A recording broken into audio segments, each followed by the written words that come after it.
Good evening students. अहम अस्मि रमनदीप कौर। अद्य भवतः BAMS संस्कृत प्रथमवर्षस्य पञ्चमदिवसस्य व्याख्यानः अत्र उपस्थितः अस्ति। आज आपके सिलेबस के अकॉर्डिंग आपका 5th डे है लेक्चर का। और आज के जो हमारा विषय है वो विषय है कि शब्द रूप जो है वो कितनी प्रकार के होते हैं। शब्द रूप अपने कितनी प्रकार के होते हैं, हमारा आज का विषय ये है। जैसे कि आप स्क्रीन पर देख रहे हैं कि शब्द रूप संस्कृत भाषा के अनुसार कितनी प्रकार के होते हैं। तो संस्कृत भाषा के अनुसार शब्द रूप 3 प्रकार के होते हैं, जो शब्द के स्वरूप और प्रकार के अनुसार विभाजित किए जाते हैं। संस्कृत में शब्द रूपों के मुख्य 3 प्रकार होते हैं, जैसे कि संज्ञा, शब्द, रूप। इंग्लिश ग्रामर में आपके पास एक होता था मैस्कुलिन जेंडर, एक फेमिनिन जेंडर और एक न्यूटर जेंडर। उसी तरह से संस्कृत में मैस्कुलिन जेंडर क्या है, आपके पुल्लिंग जितने भी शब्द हैं। फेमिनिन जेंडर क्या है, जितने भी स्त्रीलिंग शब्द हैं। और न्यूटर जेंडर क्या है, जितने भी नपुंसक लिंग शब्द हैं। नपुंसक लिंग शब्द न्यूट्रल जेंडर वो होता है, ना तो वो ही होता है और ना ही वो शी होता है। लेकिन संस्कृत ग्रामर में क्या होता है कि जो शब्द हम हिंदी में, जैसे दही शब्द हम स्त्रीलिंग में पढ़ते आए या वाक्य बनाते आए, लिखते आए, या बोलचाल में दही को हम एक स्त्रीलिंग शब्द मानते आए हिंदी भाषा में। लेकिन संस्कृत में जो है आपका दही शब्द जो है, कर्ड जिसे आप बोलते हैं, दधी, दही से क्या बनता है, दधी। तो दधी शब्द जो है ये आपका न्यूट्रल जेंडर में चलता है। एक और एग्जांपल मैं देती हूँ। हिंदी में जो आत्मा शब्द है, जिसे हम बोलते हैं हमारी सोल जो है, आत्मा शब्द, ये हिंदी में होता है फेमिनिन जेंडर, स्त्रीलिंग होता है। लेकिन संस्कृत में जो आत्मा शब्द है ये पुल्लिंग शब्द में चलता है। पुल्लिंग में इसका शब्द रूप चलता है। तो ऐसे कुछ कुछ संस्कृत ग्रामर के अनुसार कुछ शब्दों में बदलाव आते हैं। हिंदी मूवीज आप देखते हैं, हिंदी सीरियल्स, ड्रामा आप देखते ही होंगे, हिंदी रील्स देखते होंगे, तो उसमें जो शब्द जिस लिंग में बोला जाता होगा, संस्कृत में हो व्याकरण के अनुसार कुछ शब्द उनका लिंग परिवर्तित होता है। जैसे दही हिंदी में स्त्रीलिंग और संस्कृत में आ गया नपुंसक लिंग। आत्मा हिंदी में स्त्रीलिंग शब्द और संस्कृत में पुल्लिंग शब्द। तो संस्कृत में शब्द रूपों के मुख्य 3 प्रकार होते हैं। जैसे संज्ञा शब्द रूप, नाउन डिक्लेंशंस ना, यह किसी व्यक्ति, वस्तु और स्थान आदि का नाम होता है। संज्ञा शब्दों के लिंग होते हैं पुल्लिंग, स्त्रीलिंग और नपुंसक लिंग। वचन इसमें वही रहेंगे, एक वचन, द्विवचन और बहुवचन। और विभक्ति प्रथमा से संबोधन तक 8 विभक्तियों के अनुसार। जैसे कि एक विभक्ति जो होती है उसमें 3 वचन है, एक वचन, द्विवचन और बहुवचन। तो 8 विभक्तियों में 3 3 वचन आए तो कुल मिलाकर कितने हो गए शब्द, 24 शब्द। यानी राम के 8 विभक्तियों के अनुसार 24 शब्द आपको आने चाहिए। फिर अभ्यास के लिए 24 वाक्य आपके आपकी जो संचिका बोलते हैं संस्कृत में, आपकी नोटबुक को, तो आपकी संचिका पर, आपकी नोटबुक पर आपके वो लिखे होने चाहिए। आपका जो एक्सरसाइजेस आप करोगे, सॉल्व करोगे, आपका होमवर्क कह लो, है ना, आपका कुछ भी एक्सरसाइज वर्क बोल लो कि जिससे आप अभ्यास करते हैं। तो यूं ये 24 शब्द हो गए और 24 ही आपके वाक्य बनेंगे शब्द रूप को समझने के लिए। फिर इन्होंने यहाँ पर उदाहरण दिया है। अब देखिए उदाहरण में जो इन्होंने दिया है, पहला शब्द दिया है रामः, ये प्रथमा विभक्ति का एक वचन है। दूसरा शब्द है रामम, ये द्वितीय विभक्ति का एक वचन है। फिर है रामेण, तृतीय विभक्ति का एक वचन। ये राम के अकारांत पुल्लिंग जो शब्द है, जो राम है, उसकी तीन विभक्तियों का एक वचन हमारे सामने इन्होंने देकर रखा हुआ है।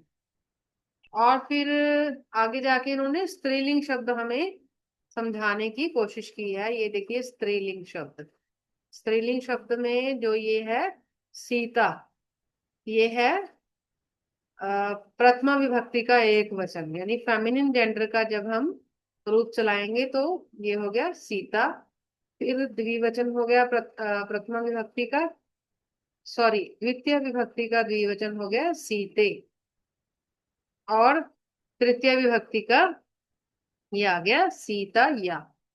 ये हो गया हमारा आकारांत स्त्रीलिंग। आकारांत शब्द कौन से होते हैं? जिसके अंत में आ की साउंड हमें सुनाई पड़ती है, जैसे सीता के अंत में आ सुनाई पड़ता है। उसके बाद आगे हमारे न्यूटर जेंडर, जैसे फलम, ये क्या है? न्यूटर जेंडर का ये एक शब्द वर्ड है, यानी कि नपुंसकलिंग का। इसमें फलम जो है उसको ना तो इन्होंने पुल्लिंग में रखा ना स्त्रीलिंग में। तो पुल्लिंग और स्त्रीलिंग से इतर, या पुल्लिंग या स्त्रीलिंग से हटकर या फिर परे जो शब्द हैं, उन्हें हम संस्कृत व्याकरण में नपुंसकलिंग की श्रेणी में रखते हैं। वह जीवित कोई वस्तु है, वह कोई अर्थ युक्त वस्तु है, इससे कोई फर्क नहीं पड़ता। बस बस जितने शब्दों को संस्कृत व्याकरण में नपुंसक लिंग में चिन्हित कर दिया आपने, उसका वैसे ही वाक्य बनाना है, वैसे ही उसको रखना है, और वैसे ही आप उसका रूप लिखेंगे। ये फलम जो है, फलम, ये प्रथमा विभक्ति का एक वचन हो गया। ये इन्होंने प्रथमा विभक्ति का द्विवचन दे दिया, ये इन्होंने प्रथमा विभक्ति का बहुवचन दे दिया। तो तीनों ही जो है, ये आ गया पुल्लिंग शब्द आपका, ये आ गया स्त्रीलिंग, और ये आ गया आपका नपुंसकलिंग। तीनों प्रकार के जो शब्द हैं, तीनों लिंगों के, ये इन्होंने यहाँ पर रख दिए। उसके बाद ये बोलते हैं कि जो शब्द रूप है वो तीन प्रकार के होते हैं। दूसरा प्रकार इन्होंने बताया है सर्वनाम। तो सर्वनाम शब्द यहाँ पर हम देखें तो सर्वनाम शब्द कौन से आते हैं? सर्वनाम यानी जो सभी नामों के साथ शब्द प्रयुक्त होते हैं वो होते हैं सर्वनाम, यानी प्रोनाउन डिक्लेंशंस। ये शब्द किसी संज्ञा के स्थान पर प्रयोग किए जाते हैं। सर्वनामों के भी विभक्ति लिंग वचन के अनुसार रूप होते हैं, लेकिन इनके रूप संज्ञा से थोड़े भिन्न होते हैं। इन्होंने उदाहरण दिया है हमारे सामने सह शब्द का। सह का अर्थ क्या होता है? वह। सह का अर्थ क्या होता है? वह।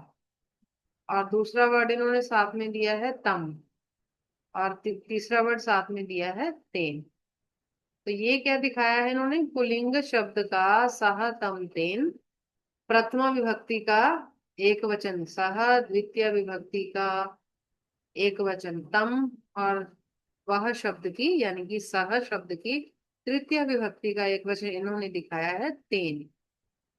फिर अगला हिंदी शब्द जो इन्होंने दिया है वो है यह। जो ये दूसरा शब्द यहाँ पर है इस हिंदी में, यह को संस्कृत में क्या बोलते हैं? एतद। एतद मूल शब्द जो है, जो रूट है इसकी, वो क्या है? एतद, यानी कि यह। एतद का हम जब रूप बनाते हैं तो क्या बनता है? एतद से बदल कर रूप बन जाता है एषः। एषः प्रथमा विभक्ति का एक वचन, एषः। प्रथमा विभक्ति का द्विवचन एतौ। प्रथमा विभक्ति का बहुवचन एते। चिन्ह इसमें वही चलेगा जो हमने राम शब्द रूप में जोड़ करके वाक्य बनाए थे और समझा था, है ना? एषः एतौ एते। तो यह ने नहीं बनेगा, एषः यानी कि इसने। एषः अर्थ क्या बन गया? यह ने तो कोई अर्थ नहीं जुड़ा ना, इसने बन गया। ऐसे ही हमारा अगला शब्द दिया है मैं। है ना।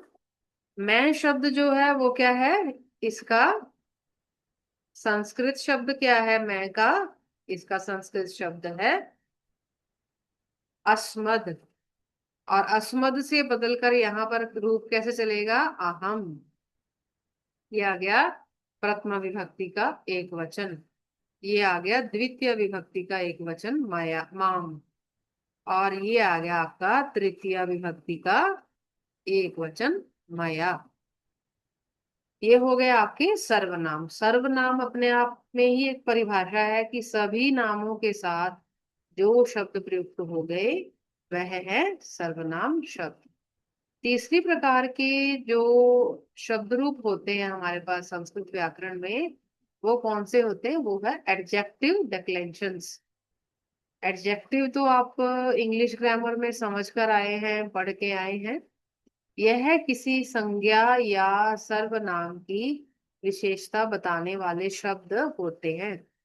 विशेषण शब्द संज्ञा के लिंग वचन विभक्ति के अनुसार अपना रूप बदलते हैं। इन्हें सर्व विभक्ति विशेषण भी कहते हैं। विशेषण शब्द संज्ञा के लिंग। अब इस बात को समझिए कि जैसे मान लीजिए कि सामने राम नाम का लड़का है ना, तो संज्ञा का लिंग क्या है, राम के अकॉर्डिंग संज्ञा यानी कि राम, वचन बदल गया। और इन्हें सर्व विभक्ति विशेषण क्यों कहते हैं वो समझना है। जैसे कोई लड़का आ गया तो हम क्या बोलेंगे, राम का रंग काला है, काला इसमें क्या आ गया, विशेषण। या फिर राम का कद 6 फीट है, 6 फुट है, उसकी विशेषता बताई ना। तो अब स्त्रीलिंग शब्द आ जाएगा, संज्ञा का लिंग यानी कि स्त्रीलिंग शब्द लगाएंगे या पुल्लिंग की जगह पे, तो क्या बोलेंगे, सीता दिखने में बहुत गोरी है। तो सीता संज्ञा का लिंग हो गया, हो गई, और विशेषता क्या हो गई, विशेषण क्या हो गया उसमें, रंग की गोरी है। तो सीता एक है, तो क्या हुआ, एक वचन, यानी प्रथमा विभक्ति का एक वचन। इसीलिए लिखा है विशेषण शब्द संज्ञा के लिंग वचन विभक्ति के अनुसार अपना रूप बदलते हैं। अब नपुंसक लिंग की बात करेंगे, संज्ञा की। नपुंसक लिंग संज्ञा में बात आ गई, फल बहुत मीठा है, एक फल हुआ तो एक वचन, विभक्ति हुई प्रथमा, और संज्ञा क्या हुई, वो नपुंसक लिंग। फल बहुत मीठा है, विशेषण क्या हो गया, मीठा है। कर्ता क्या है इसमें नपुंसक लिंग का, फल। और बहुत मीठा क्या हुआ इसका, विशेषण। फिर इन्होंने विशेषण जोड़कर संज्ञा के साथ उसकी उदाहरण दी है। शुभः रामः, राम शुभ है। शुभा सीता, सीता शुभ है। शुभम फलम, फल शुभ है। नूतनः ग्रंथः, पुल्लिंग शब्द में विशेषण जोड़ा, नया ग्रंथ है। फिर इसका द्विवचन बनाया इन्होंने, नूतने ग्रंथे, दोनों ग्रंथ नए हैं।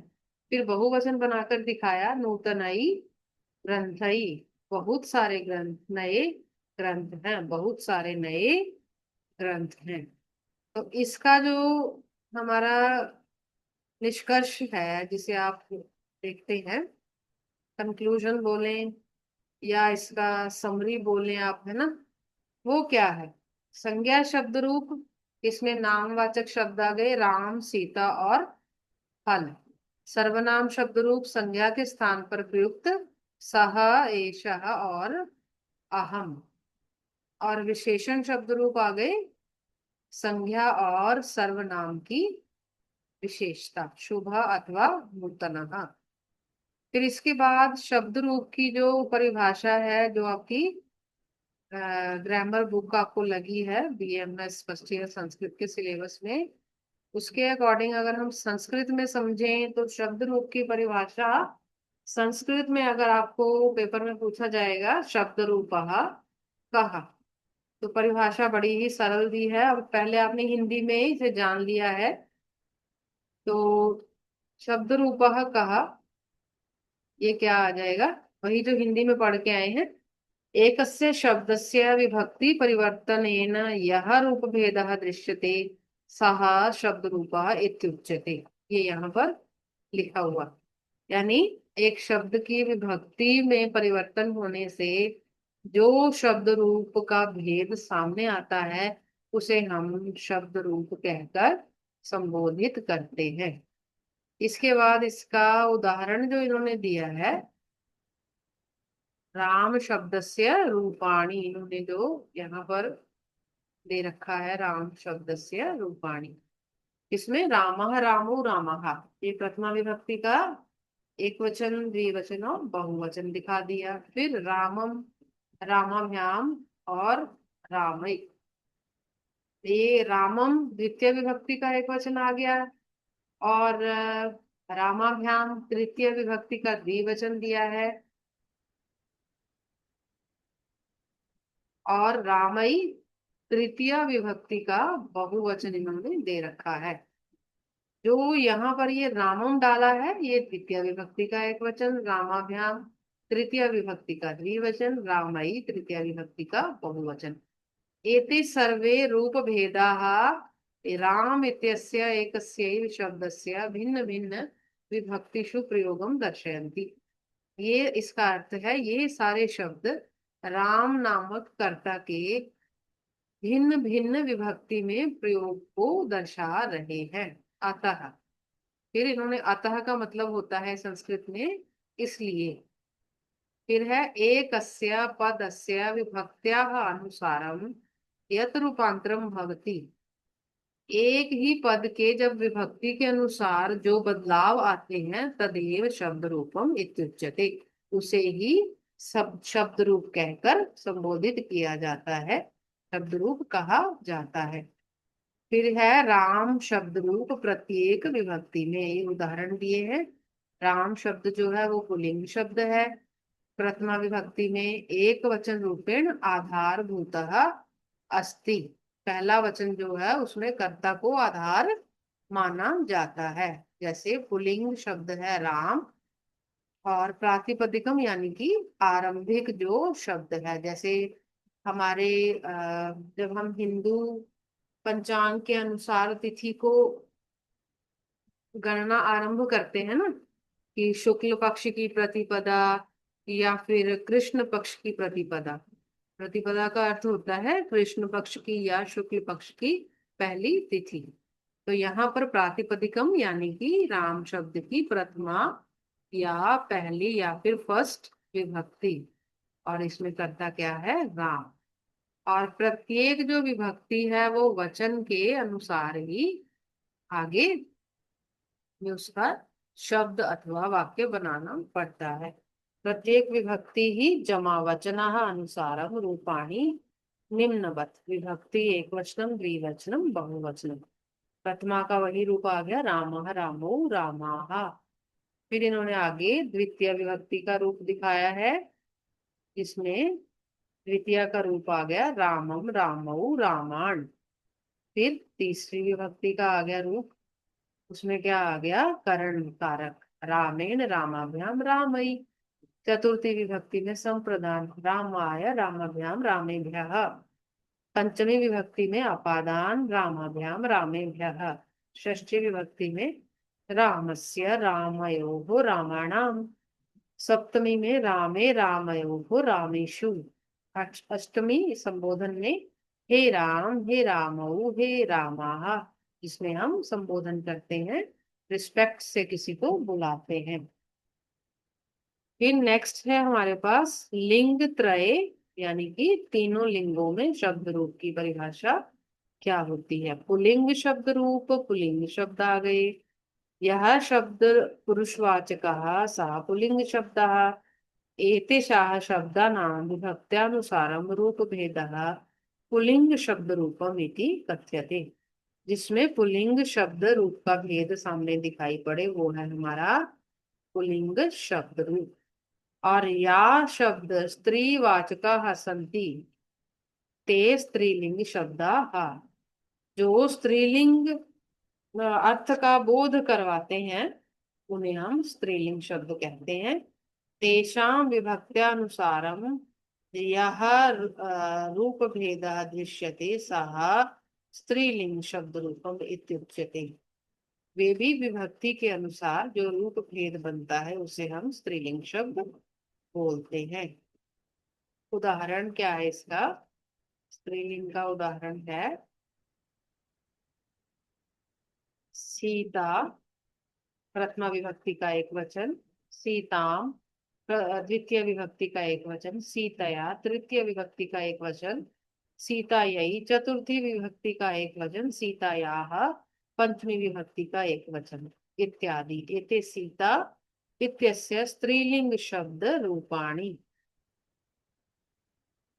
फिर हमारे पास आ गया नपुंसक लिंग शब्द, यानी कि न्यूटर जेंडर जो है वो शब्द हमारे पास सामने आए। यह शब्द, यह शब्द न पुरुषम न स्त्रीम वदति सः नपुंसकलिंग शब्द। जो शब्द ना पुल्लिंग की श्रेणी में आते हैं ना स्त्रीलिंग की श्रेणी में, उन्हें नपुंसक लिंग शब्द बोलते हैं। एतेषां विभक्त्यानुसारं रूपभेदः नपुंसक लिंग शब्द रूपम इत्युच्यते। विभक्ति के अनुसार इन रूप भेदों को हम नपुंसक लिंग शब्द कहकर समझते हैं या जानते हैं। उदाहरण क्या है इसका? फलम, प्रथमा विभक्ति का एक वचन। फले, प्रथमा विभक्ति द्विवचन। फलानि, प्रथमा विभक्ति बहुवचन। फलेन, तृतीय विभक्ति एक वचन। फलाय, चतुर्थी विभक्ति एक वचन। फलात्, पंचमी विभक्ति एक वचन, इत्यादि। एते फलम इत्यस्य नपुंसकलिंग शब्द रूपाणि। फिर है संयुक्त परिभाषा, सॉरी, संक्षिप्त परिभाषा, यानी कि in brief we can say. एक पंक्ति में अगर हमने इसको जानना है तो शब्द रूप क्या है? लिंग विशेषेण यह शब्दः विभक्ति परिवर्तनेन रूपाणि धारयति तानि तस्य शब्द रूपाणि इति कथ्यन्ते। लिंग विशेष से जो शब्द विभक्ति का परिवर्तन करते हैं उन शब्दों के वाक्य बनते हैं, वह शब्द शब्द रूप कहलाते हैं। ये हमारा आज का जो फिफ्थ डे का जो लेक्चर है वो शब्द रूप कितने प्रकार के होते हैं। और हमने समझा शब्द रूप कितने प्रकार के हैं? 3 प्रकार के। लिंग त्रय शब्द रूप परिभाषा। पहला है पुल्लिंग शब्द, दूसरा है स्त्रीलिंग शब्द, और तीसरा है हमारे पास नपुंसक लिंग शब्द।